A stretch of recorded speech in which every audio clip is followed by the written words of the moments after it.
Hi, I'm Sarah with the Hobby Lobby Creative Studio. Welcome back to our Sew This Bedroom series. Today I'm going to show you how to make a gorgeous show-stopping headboard. First, you'll need to gather your supplies. Just click on our printable link for a full list of what you'll need to make a headboard like this one. To start, you'll want to cut your backer into the shape you want for your headboard. I'm using plywood, but you could also use MDF, a heavy foam board, or another similar material as long as it's sturdy and flat. I've cut mine to fit a full-size bed, but if you're making a different size, just be sure to adjust your fabric and foam sizes accordingly. To start off, I want to go ahead and take the overall measurements of my headboard so I know how much fabric, batting, and foam I need to purchase. Keep in mind your foam will be an inch smaller on the top 3 sides than your backer, but you will need to add an extra 6 to 8 inches of fabric and batting around all the edges so you have plenty to wrap around the foam and backer and staple in place on the back side. Now, roll out the foam and lay your headboard backer on top. Trace around the headboard shape with a marker. You'll notice this piece of foam isn't quite tall enough to cover the entire headboard, so I just trimmed off the excess, slid it back under the top, then continued tracing to complete the shape of the headboard. In order for the fabric to wrap and lay smoothly around the edges, I'll actually be cutting the foam so it's an inch smaller than the backer.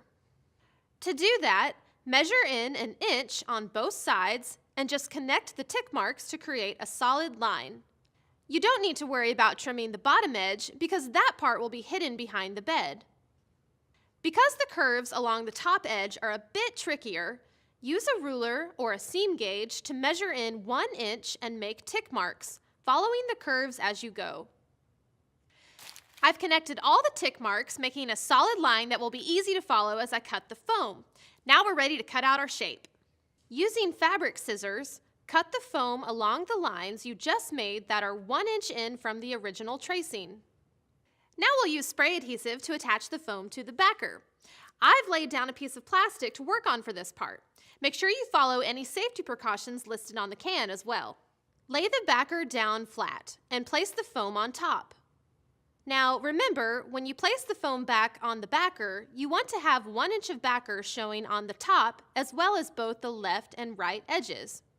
Lift up an edge of the foam and spray adhesive between the backer and the foam. Press the foam back down into place. Move to another area, lift, spray, and press back into place until you have all the foam secured to the backer. Once all your foam is secure, it's time to add a layer of batting to provide a nice smooth surface for your fabric to drape over. I'm using a queen-size piece of batting with extra loft. Lay the batting out flat and place the backer, foam side down, on top of the batting. I've folded the batting in half, increasing the thickness even more. Trim the batting down so there is about 6 to 8 inches left around the perimeter of the headboard. Now you'll staple the batting to the back side of the headboard. Start in the middle of the bottom edge. Pull the batting around to the back side and secure it with a staple. Continue wrapping and stapling the batting along the rest of the bottom edge. Just a side note, it's also a good idea to keep a small hammer nearby to finish securing any staples that might not go completely into the wood. When you get to a corner, you're just going to trim off the excess batting so you can fold the corner nice and neat, similar to how you would fold the corners of a present. To do this, you'll trim each of the corners in a J shape. The left side will look like a backwards J, and the right side will mirror that cut and will look like a normal J. Let's start at the left bottom corner. Make that backwards J cut in your batting. Now take the batting on this outside edge and fold it over, slightly tucking in the bottom edge. Fold under and staple along the folded edge to secure. Go ahead and trim the right corner, mirroring the cuts we made on our left corner. Then just fold your batting around and staple it into place, just like before. Now you're ready to staple your way up the two sides. Be sure to pull the batting evenly as you go. When you get to a corner this time, go ahead and trim in that J shape like you did before, but this time, don't staple the fold in place just yet. At this point, it's very important to make sure you have little to no slack, lumps, or wrinkles in your batting.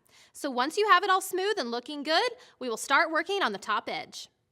With your headboard standing upright, pull the batting at the center of the top edge up and around to the back side, just enough to pull out any wrinkles and staple in place. Now, if you have a curve-shaped headboard like mine, it can get a little tricky to get the batting to pull around and into the curves just right. To help with this, we're going to create a series of cuts in the back side of the batting along the curves. The cuts you make will depend on the shape of your headboard, but a good rule of thumb is to make at least 3 strips for each inward curve. You can always make more if needed to make the batting lie smoother. Now, you'll want to be careful whenever you're tugging on these batting strips. If you pull too hard, they could rip right off. You may also want to play around with these strips a bit. Try pulling them in different directions so they lay just how you want. But let me show you the basic idea of what to do here. Start by pulling the strips so they lay smooth along the curve and secure them with a staple. When you get to an inward curve, you'll want to start by pulling the outer strips away from the center and staple them into place. You may need to add extra staples or even staple a tad closer to the edge for this part. Then complete the curve by pulling the center strip directly over the middle and secure in place. Just take the curves one at a time, securing the strips in place before moving on to the next. The most important thing here is that you achieve nice, smooth edges with no visible bunching from the front. After you finish stapling along the top edge, trim off any excess batting.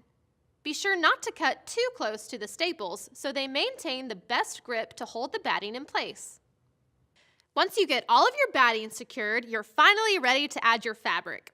Using a heavy upholstery fabric like this one is best because it helps to hide any small imperfections that may be in your batting. If you decide to use a lighter weight fabric, it's a good idea to add a layer of muslin in between the batting and the finishing fabric to add some weight and to really help smooth everything out. Now, I've already cut my fabric about 6 or 8 inches larger than my backer size, so I have plenty to wrap around the back side and staple. This fabric isn't wide enough off the bolt to cover the width of my headboard, so I've sewn a couple of pieces together to make it fit. Keep in mind that if your fabric has a repeating pattern, you'll need to buy enough so the pattern lines up all the way across the headboard. To line up and center your fabric where you want it, stand your headboard up and casually drape it over the top, making sure you've left enough fabric to wrap around the bottom edge as well. Once you get the fabric where you like it, reach around and put a quick staple or two in the top center of the back side to hold it in place. Now lay everything face down. Make sure the fabric is pulled taut against the top staples and is lying smooth under the headboard. So because we know our headboard is 60.5 inches wide, we want to find our center at 30.25 inches and mark it so we can line our fabric up centered. Now, find the center of your fabric design on this bottom edge and pull it taut. Fold it up, fold the raw edge under, and staple it in place.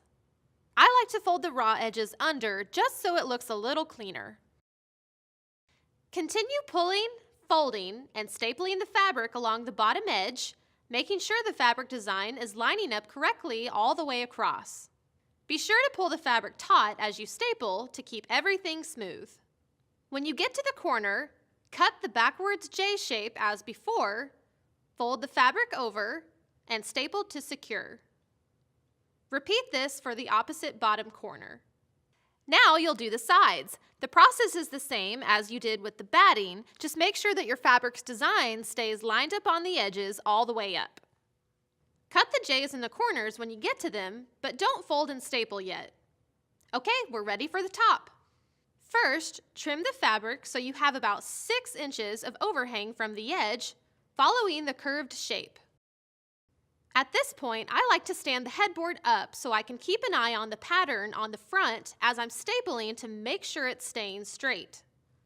Starting in the top middle, working out one side at a time, repeat the same technique you did with the batting, making your cuts in the fabric along the curve. So, continue working a little at a time, cutting, pulling, and manipulating the strips so the fabric lays right along the curves. Then staple them into place. Once it's all pulled tight and stapled, trim off any excess fabric. And you're done! We mounted our headboard directly on the wall, and wow, it really does make a beautiful impact on your room. Well, that's all for today, guys. Be sure and check out our other videos in our Sew This Bedroom series for more ideas on ways to create a designer bedroom yourself. Thanks for watching, and I'll see you again next time at the Hobby Lobby Creative Studio.